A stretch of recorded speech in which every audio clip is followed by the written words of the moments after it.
Biscuit लेने गया था, क्या वो दूध लेने गया था? क्या तब वो आपके नौजवान कश्मीर के नौजवान नहीं थे? सवाल है भाजपा किसकी वजह से भाजपा आए? बिल्कुल लोगों ने लाया, लोगों ने वोट दिए। उस बात को भूल चुके होंगे जो आपने बिस्किट और दूध की बात की थी। भाजपा को निकालने की बात देखो, हुई, देखो, लेकिन हमें- फिर भाजपा हमें के अगर साथ ही हाथ absolute मिलाया। majority- पीडीपी एक वाहिद ऐसी पॉलिटिकल पार्टी है जिनकी वजह से भाजपा जो है कश्मीर में आए। फर्स्ट ऑप्शंस थे, लेकिन तब भी आपने लोगों से वोट किसी और मांग से कर लिए, और जब आपने इक्तदार में आए तो आपने कोलिशन किसी और के साथ किया। मतलब वो जो आप बात करेंगे वो बहुत डिफरेंट था। वो मुफ्ती जी को कटसी है ना, उन्होंने आके बोला कि अगर मेरे सेंटिमेंट से एज ए माँ किसी को हर्ट हुआ तो मैं माफी मांगता हूँ। लेकिन जब आप भाजपा के, तब तो भाजपा का जो भी अगर वो कोई निकालता रूल तो आप मानते थे, लेकिन जब आप भाजपा के साथ नहीं हैं। आप देख रहे हैं न्यूज़ इनसाइडर 24/7। मैं निदा सादिक, मेरे साथ आज बात करने के लिए है पीपल्स डेमोक्रेटिक पार्टी के additional spokesperson doctor Harbakhsh Singh. खुश आमदीद है आपका। मेरा पहला सवाल आपसे ये रहता है कि 370 और 35 के बाद आपको लगता है कि कुछ स्कोप है जो भी मेन स्ट्रीम पॉलिटिकल पार्टीज हैं किस बारे किसको? इलेक्शन? देखो, ये तो जो इलेक्शंस वाली बात है जो 3 साल से हम सुनते आए, जो फ्लोर ऑफ द हाउस में भी होम मिनिस्टर साहब ने अनाउंस किया था कि हम यहाँ इलेक्शन करेंगे या स्टेट, हमारा मानना डिफरेंट है एज ए पीडीपी। हम कहते हैं कि जो हमारे कॉन्स्टिट्यूशनल राइट्स हैं, जो हमारी डेमोक्रेटिक राइट्स हैं, वो 5 अगस्त 19 को हमसे छीने गए। अब उसके बाद जो ऑर्डर निकाले जा रहे हैं, हम कहते हैं कि एक डाकाजानी थी और अब वो एक बड़ा डाका था। अब आस्ता आस्ता आस्ता छोटी छोटी चीज़ें निकाली जा रही हैं। हम उस दिन के उस ऑर्डर को ही नहीं मानते हैं।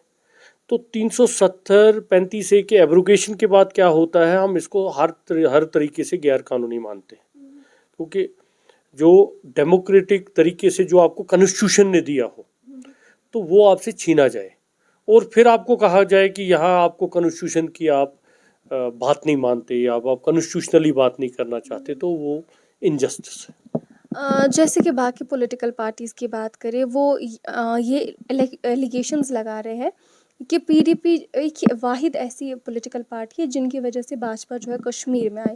तो आज आपके जो नारे हैं या आपके बयान हैं वो बहुत डिफरेंट है। जब आप कोलिशन गवर्नमेंट में थे और अब आज के अगर आपके बयानों की बात करें तो बहुत डिफरेंट है। इस सब को आप किस तरीके से देखते हैं? मैं बताता हूँ, जब वाजपेयी जी सेंटर में प्राइम मिनिस्टर थे तो वाजपेयी जी की उस वक्त की बीजेपी, मैं कहूँगा वाजपेयी जी की बीजेपी और आज की बीजेपी में बहुत फ़र्क है।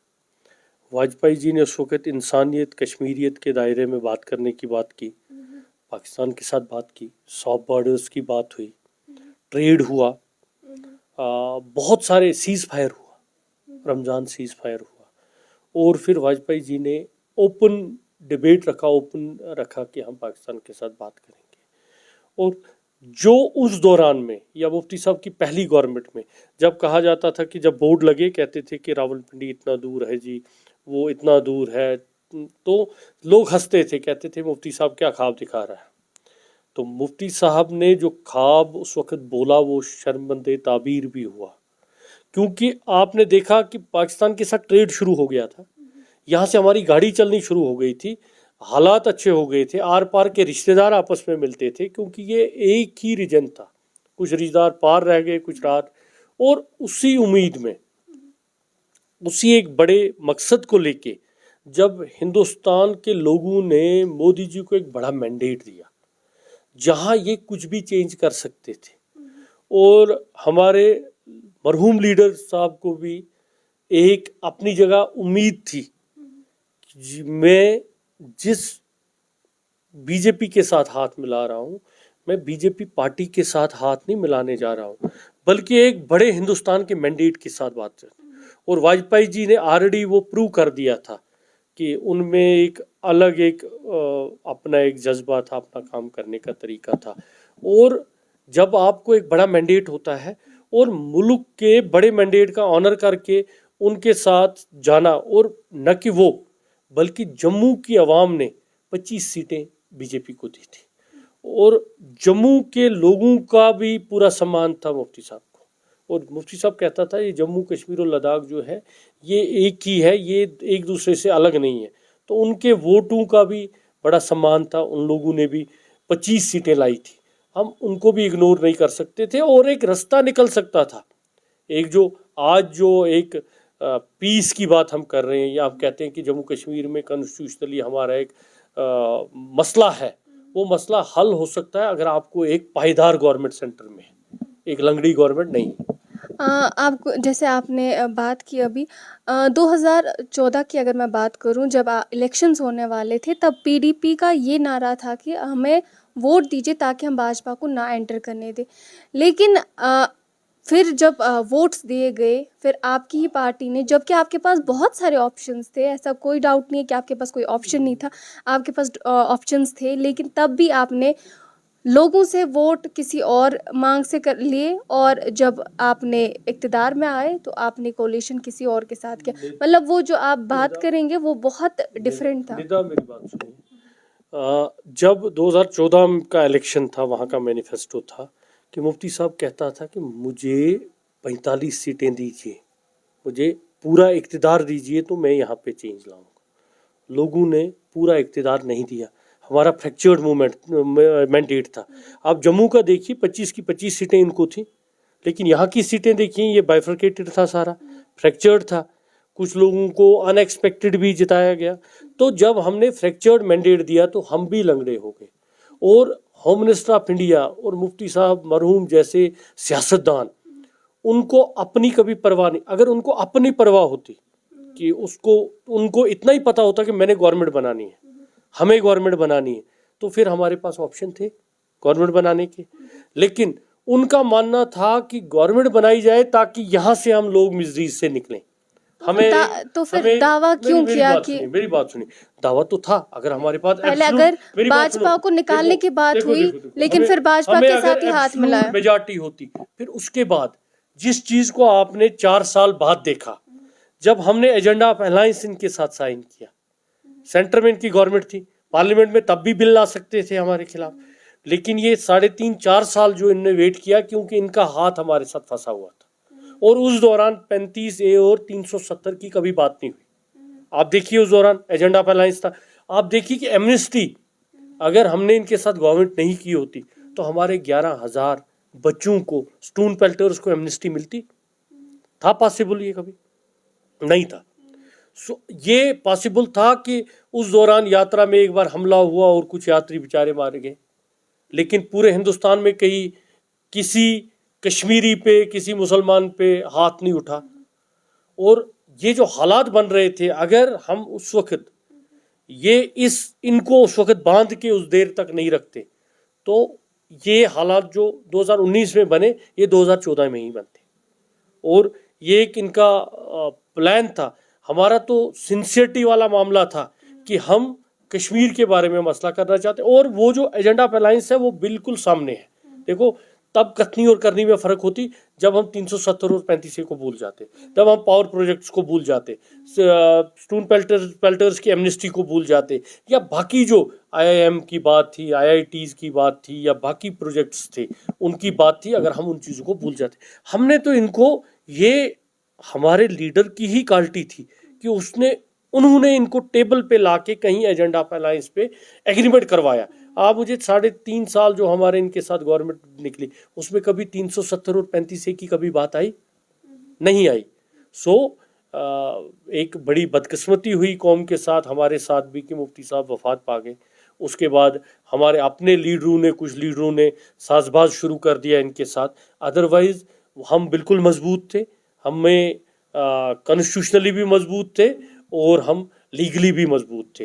लेकिन उसमें एक ट्विस्ट आया, वो सबको पता है, वो बार बार बोलने की ज़रूरत नहीं है, जिसमें फिर महबूबा जी दोबारा मजबूर हो गई इस सिस्टम को अडॉप्ट करने के लिए। आप मुझे बताएं कि जैसे आप जितने भी हम बयान सुनते हैं पॉलिटिकल ये पीपल्स डेमोक्रेटिक पार्टी के, लेकिन जब भी आपके बयान आते हैं, आपके बयान ऐसे आते हैं कि नौजवानों के रिलेटेड आते हैं, डेवलपमेंट के रिलेटेड आते हैं, लेकिन पीडीपी में ही जो इनकी सरबराह है, जैसे कि बाकी एलिगेशंस पॉलिटिकल पार्टीज़, वो अभी ये बता रहे, क्या आपकी सरबराह वही है ना जिन्होंने ये बोला था कि वो बिस्किट लेने गया था, क्या वो दूध लेने गया था, क्या तब वो आपके नौजवान कश्मीर के नौजवान नहीं थे, या अब आप जब आपको इक़्तिदार पाना है या इलेक्शंस आने वाला है तो अब आप ये 370 की बात करेंगे, नौजवानों की बात करेंगे, क्या आपको लगता है कि हमारे कश्मीर के लोग जो है वो उस बात को भूल चुके होंगे जो आपने बिस्किट और दूध की बात की थी? निदा जी आप मुझे बताइए, जब हमारा अपना बच्चा कहीं बाहर सहन में खेल रहा होता है और अगर वो गेट से बाहर निकलता है और बाहर जाके उसको बाइक से या गाड़ी से टक्कर लगता है तो हमारी पहली बात क्या होती है? हम उसको क्या बोलते हैं? हम उसको बोलते हैं, कश्मीरी कहावत है, तो उसका मरने ड्राम तो और भर। वो एक दर्द होता है, सुनिए मेरी बात, एक माँ का दर्द होता है जो उसके बाद भी जब अगर सेंटिमेंट किसी का हर्ट हुआ तो हमारी लीडर साहिबा ने ऑलरेडी पब्लिक से माफ़ी मांगी कि मैं एज ए माँ, as a chief minister, as a माँ, मेरा दर्द ये होता है कि अगर बच्चे को चोट लगती है ना, आज भी हमारे बच्चे को चोट लगती है, हम थप्पड़ मारते हैं मुंह पे उसको और हम बोलते हैं उसको, आप से क्या करने उसको तो उसको मरने को लगे पावर को, किसी चीज़ को, ठीक है, वो एक दर्द होता है। उसको ये पोलिटिसाइज कितना करें, ये वो बात को पोलिटिसाइज कर रहे हैं, वो नहीं कर रहे हैं जो 11,000 एमनेस्टी के में बच्चे हैं जिनको आज एफआईआर और पीएसए लगाया जा रहा है। आप देखिए कि वो 11,000 फैमिलीज का मामला, वो उसकी बात कौन क्यों नहीं कर रहे हैं? जो 11,000 फैमिलीज को आज घर में सोए उनके बच्चे आज तिहाड़ जेल में नहीं है। आज महबूबा मुफ्ती जी को कटसी है ना, उन्होंने आके बोला कि अगर मेरे सेंटिमेंट से एज ए माँ किसी को हर्ट हुआ तो मैं माफी मांगती हूँ। उसके अलावा आज उन्हीं में एक हिम्मत है कि वो हिंदुस्तान की एक बड़ी कंट्री को जब कोई ट्वीट या कोई ऑर्डर आता है, एक लीडर है जो ये क्रिटिसाइज करते हैं ना, इनमें दम नहीं है, हमारी सरबरा में दम है और ये आज बोलती हैं उस बयान के खिलाफ नहीं, उसको काउंटर करती हैं, बोलती हैं ये हमारे साथ जायज नहीं हो रहा है, हमें इसके बारे में बात करनी चाहिए। आपको मैं एक बात बताती चलूं, जब आप भाजपा के साथ थे आपके नारे अलग और आपके दावे अलग थे, लेकिन जब आप भाजपा के तब तो भाजपा का जो भी अगर वो कोई निकालता रूल तो आप मानते थे, लेकिन जब आप भाजपा के साथ नहीं है, याद होना चाहिए जब रसाना रेप केस हुआ, वो हमारी लीडर साहिबा है जिसने 2 कैबिनेट मिनिस्टरों को कैबिनेट से सैक करवाया। किसी लीडर में कश्मीरी में हिम्मत है? बीजेपी के साथ हमारी गवर्नमेंट थी, सेंटर में इनकी गवर्नमेंट थी, जब हकूक की बात आई तब महबूबा जी पहाड़ की तरह खड़ी रही और उसने कहा मैं चीफ मिनिस्ट्री नहीं पकड़ूंगी जब तक ये 2 कैबिनेट मिनिस्टर सैक नहीं किए जाएं, और बीजेपी ने दोनों कैबिनेट मिनिस्टरों को रिजाइन करवाया। ये मुझे बताइए, ये अचीवमेंटें क्यों भूल जाती हैं कि एक बच्ची, एक ट्राइबल बच्ची जिसके साथ नाजायज हुआ, केस कहाँ का कहाँ गया, चिल्लाया इन्होंने सीबीआई इंक्वायरी हो, ये हो, लेकिन हमारी महबूबा जी अड़ी रही कि इसमें पुलिस इंक्वायरी होगी और उसमें सज़ा भी फिक्स हुई, ये हमने किया।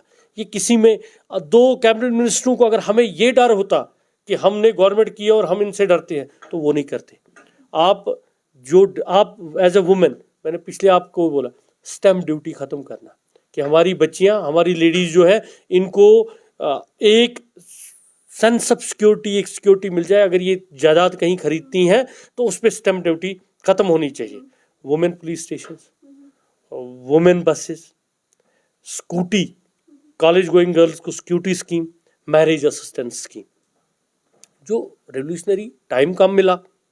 बीच में मरहूम मुफ्ती साहब की वफात हो गई, पहले भी गवर्नमेंट बनाने में टाइम लगा, बाद में भी लगा, इतना मौका जब आपने दूसरी बार भी भाजपा के साथ हाथ मिला तब भी आपके पास ऑप्शन थे, लेकिन तब भी आपने चूज भाजपा ही क्यों किया? मैंने आपको बता दिया कि वहाँ आपने शिवसेना का देखा, एकनाथ शिंदे, यहाँ भी बहुत सारे लोग एज एकनाथ शिंदे तैयार थे कि जो धोखा करने को पार्टी और कौम के साथ तैयार थे, और उस वक्त ऑप्शन नहीं बनता था कि अपनी कौम को अपने 2 साल अच्छी तरह से निकाल के दलदल में फेंक दें। हमने तो लास्ट में भी ऑप्शन दिया था, जिस वक्त इन्होंने वो फेक तरीके से सारी गवर्नमेंट गिराई, तब भी महबूबा जी ने लेटर लिख के दी थी नेशनल कॉन्फ्रेंस को, जाओ आप गवर्नमेंट कीजिए, मैं आपको सपोर्ट करूंगी। हम ऑप्शन, और 4 अगस्त, अगर 3 अगस्त की आपको बात याद हो, 2 अगस्त 3 अगस्त की, तो महबूबा जी हैं जो हर लीडर के दरवाजे पे गई हाथ जोड़ के कि भाई हमें आज मिल जाना चाहिए। देखो आज हम, जब उनको मिलना था तब तो वो मिले नहीं, अब जब उनको लगा कि ऐसा कुछ हो रहा है तब वो मिलने के बाद तो एक बड़े काज के लिए मिलना होता है ना। अगर हमें पता था कि हम इनके साथ गवर्नमेंट करके हम इनसे 10 चीज़ें मनवा सकते हैं, हम इनसे 10 चीज़ें करवा सकते हैं, तो हमने तो की, हमारी कोशिश तो पूरी रही। आप मुझे बताइए फेलियर कहाँ हुआ? आपको मैंने ये एमनेस्टी वाली बात की, आप मुझे इन लीडरों में से एक आदमी बताए जो एक बच्चे का पीएसए खत्म करके दे, या एक बच्चे को एमनेस्टी दिलवाए स्टोन पेंटर को। आप जैसे अभी भी अगर इलेक्शंस होने वाले हैं तब भी आप जो है जैसे परसों ही जो आपने रैली निकाली थी उसमें भी आपने बोला कि भाजपा ने ये किया या भाजपा ने वो किया, दैट मीन्स आप भी 370 के नाम पे ही वोट्स लेंगे, या आप भी ये नहीं चाहेंगे कि भाजपा फिर से यहाँ इक़्तिदार में आए? जबकि पहले भी आपका नारा 2014 की बात करें तब भी आपका नारा यही था, और अगर आज की बात करें आपका भी आज भी यही नारा है। आपको क्या लगता है कैसे लोग आप सब पे भरोसा करेंगे, क्योंकि धोखा एक बार हो गया? तब बचाने की बात थी, हमने पूरा 3.5 साल जब तक हमारे साथ गवर्नमेंट दी हमने हाथ नहीं लगाने दिया। इसको आप अप्रिशिएट करना चाहिए कि हमने अपना प्रॉमिस पूरा किया। आज जो बात है, आज है हुकूक को बचाने की। हमारी लीडर साहिबा ने ऑलरेडी आप लोगों को के माध्यम से ही बोला कि जब तक 370 और ये वापस नहीं रेस्टोर होता मैं पर्सनली इलेक्शन नहीं लड़ूंगी। हम इख्तिदार के भूखे नहीं हैं, महबूबा जी इख्तिदार की भूखी नहीं है। अगर इख्तिदार की भूखी हो फिर तो बोलेगी, फिर क्यों बोलेगी मैं इलेक्शन नहीं लड़ूंगी? आप बोलिए, आज तक किसी लीडर ने बोला मैं इलेक्शन नहीं लड़ूंगा? क्यों नहीं? जब डीडीसी इलेक्शन आए तब भी हमें ऑप्शन मिला। हम महबूबा जी ने कहा आप लोग देखिए, आप लोग खुद सीटें बांटिए, मुझे सीटें नहीं चाहिए। मुझे आज भी जब हम पीएचडी की बात करते हैं, हम कोई डिमांड नहीं रख रहे हैं पीएचडी, मेरी पार्टी कोई डिमांड नहीं रखती। हम कहते हैं मिलजुल के अगर हम कुछ मिजरीज कम कर सकें। हमारा मानना है कि हम लीगल तरीके से, और हमारी अपील रहती है, हम नौजवानों से भी अपील करते हैं, आपने नौजवानों की कि बंदूक से पत्थर से कोई मसला हल नहीं होगा, हमारे नौजवान और मारे जाएंगे। हमें ये कुर्बानियाँ नहीं चाहिए, हमें कॉन्स्टिट्यूशनल फाइट है, हमारी लीगल फाइट है। और मैं आपको एज ए महबूबा जी जो हमारी लीडर हैं, मैं बताऊंगा कि जितनी कुर्बानी उनकी है, 17 महीने अंदर रखा, 1000 तरह की ईडी की रेडें, ये वो, कुछ निकला? कहीं पे कुछ निकला?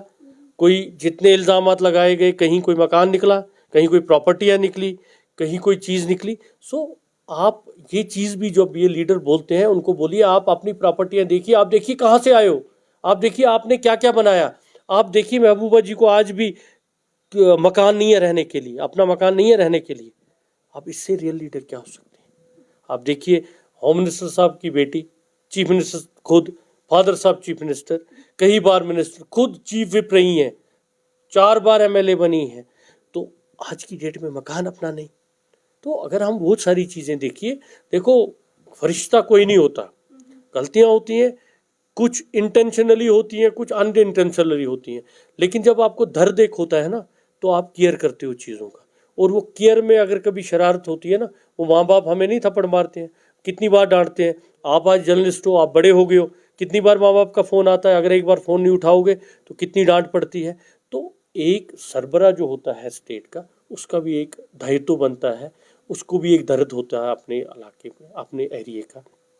तो वो चीज़ें बार बार बेचने से, आपने लोगों का देखा होगा, हमारा फाउंडेशन डे था, आपने देखा हमने 3 जगह किया, तीनों जगह लोगों को वलवला था।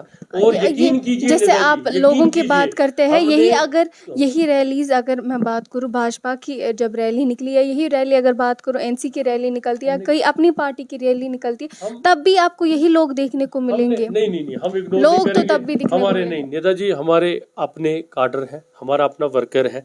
मैं यकीन से आपको कहता हूँ कि हमने वर्कर को चाय और पानी भी नहीं ऑफर किया था। हमारी अनंतनाग में रैली थी, ये पहुंचे थे, बारिश इतनी पड़ रही थी। ये अपना एक जज्बा है, ये मैं नहीं कहूँगा, कुछ लोग ऐसे भी होंगे जो बिकाऊ होंगे, मैं किसी को नहीं कह सकता। देखो हर पार्टी का अपना अपना सिस्टम बनता है, हम किसी को क्रिटिसिज्म नहीं करते। अगर किसी की आइडियोलॉजी किसी पार्टी के साथ मिलती है तो लेट देम, हमें किसी पार्टी को नीचा दिखाने वाली बात नहीं है। लेकिन हमारी यही अपील है कि इस वक्त जिस दलदल में हम फंसे हैं, हमें कानूनी तौर और कॉन्स्टिट्यूशनली इकट्ठा होना पड़ेगा। उसमें हमारी लालच तब होती है कि हमारी लीडर साहिबा अगर वो कहती कि मुझे चीफ मिनिस्टर बनाओ, या मुझे ज़्यादा सीटें दो, या मैं ज़्यादा पे दावा करूँगी, तो उनका कहना है कि हम इकट्ठे चलेंगे, हमारे जो लोग हैं यहाँ, हम उनकी मिजरीज़ को कुछ कम कर पाएँ, कोशिश करेंगे। आई होप कि ऐसा हो कि ये इलेक्शन का मुझे नहीं पता है कब करते हैं, क्या करते हैं। अगर ऐसा कभी होगा, एज ए पॉलिटिकल पार्टी हम इलेक्शन के लिए तैयार हैं, लेकिन हमारी तरजीह इलेक्शन नहीं है। हमारी तरजीह है कि जो यहाँ पे इस वक्त आप देख लीजिए स्कैम, आप एसएसबी का स्कैम देखिए, आप सब इंस्पेक्टर का स्कैम दे दीजिए, अब देखिए हम लोग कैसे ट्रस्ट करेंगे, एक मिसट्रस्ट है बड़ा। जब हम जाते हैं, मैं एरिया में जाता हूँ तो लोगों में एक बड़ा मिसट्रस्ट है, तो ये 10 कम ही कसर कहीं 10 भोजन। आप सेक्रेटरीट देखिए, इस सेक्रेटरीट के दरवाजे पे कितने लोग होते थे, जगह नहीं मिलती थी बाहर, आज देखिए कोई जाता है। आज आज आप देखिए किस ऑफिस के बाहर लोग, क्योंकि एक उम्मीद टूट पड़ी है। हम कहते हैं कि वो उम्मीद जागे, उम्मीद किसने तोड़ी है? वो जो भाजपा किसकी वजह से यहाँ अब आई है? देखो फिर आप वहीं पे आए। नहीं, मैं आप ये देखो, सवाल है, नहीं, भाजपा किसकी वजह से भाजपा आई? बिल्कुल लोगों ने लाया, लोगों ने वोट दिए। लोग, आप देखिए, आप खुद बोल रहे हो कि भाजपा की बड़ी बड़ी रैलियां हो रही हैं, तो लोग जा रहे तो हैं। हर मैंने देखो, भाजपा का नहीं बोला, मैंने मेरी बोला बात अपनी सुनिए, पार्टी, मेरी बात सुनिए। अगर एनसी की बात करें हर जो एक मर्जी की। हो जाए, मैंने आपको मकसद भी बोला, मैंने एक्सप्लेन किया। मैं उतने बड़े लीडर को डिफाइन नहीं कर सकता, जो इतने कदावर लीडर थे मुफ्ती साहब में उनकी, बट जो मेरी अपनी सोच तक था कि ये चीज़ें थी जिन चीज़ों की वजह से हमारा इतिहाद हुआ। लेकिन अगर हम बड़े एक बात करें, मुफ्ती मोहम्मद सईद साहब होम मिनिस्टर ऑफ इंडिया थे, जहाँ अमित शाह जी आज बैठे हैं, फरमान निकाल रहे हैं, वो बहुत पहले वहाँ थे। तो उनका अपना विजन था कि मैंने अपने कश्मीरी को कैसे बाहर निकालना है, मैं कैसे इस मिजरी को कम कर सकूं, और वो सारी चीज़ें, वो सवाल लोग करते रहेंगे, जवाब तो लोगों ने। मैं तो इनको ये भी कहता हूँ, 1999 से आज तक का हिसाब हम दे देंगे लोगों को, जिस दिन वोट होंगे वो हमसे मांगेंगे। आप अपना हिसाब दीजिए, आप अपने 3 साल का हिसाब दीजिए, आप अपना हिसाब दीजिए, आप क्या कर रहे हो। हमें तो लोग ले ही लेंगे हिसाब जिस दिन इलेक्शन आएगा। मैं कहीं से इलेक्शन लड़ूंगा, मैं त्राल से डीडीसी मेंबर हूँ, इलेक्शन लड़ा है, अगर मैं कल एमएलए का इलेक्शन लड़ता हूँ तो मुझे मेरे ये 2-3 साल टेन्योर तो देखेंगे लोग, इसने क्या किया, वो तो लोग जवाब देंगे। लीडर तो सवाल नहीं पूछ सकता। जिस दिन हम सवाल पूछेंगे ना, वो कहते हैं बात निकलेगी तो दूर तलक जाएगी, तो फिर बहुत दूर तक जाएगी। हम पर्सनल किसी का नहीं कुछ कहना चाहते, हमारा मानना है लोग जज हैं, वो डिसाइड करेंगे, उनके हाथ में है सारा। अगर उनको लगेगा कि हमारी कायद जो है उसका पाथ अच्छा है, वो हमें कहीं मिजरी से निकाल सकती है, उसकी आवाज़ है, वो अपने आवाज़ पे झुकी नहीं, उसने कहीं एज ए लेडी 17 महीने अंदर रही, लिख के नहीं दिया, जेल रही बिना किसी कसूर के। अगर लोगों को अब हमारे कायद पे यकीन होगा तो वो हमारी कश्ती को पकड़ के, हमारे झंडे को पकड़ के हमारे साथ निकलेंगे। शुक्रिया हमारे साथ बात करने के लिए। ये थे हमारे साथ डॉक्टर हरबख्श सिंह। फिलहाल के लिए इतना ही, आप दीजिए हमें इजाज़त। अल्लाह हाफिज़।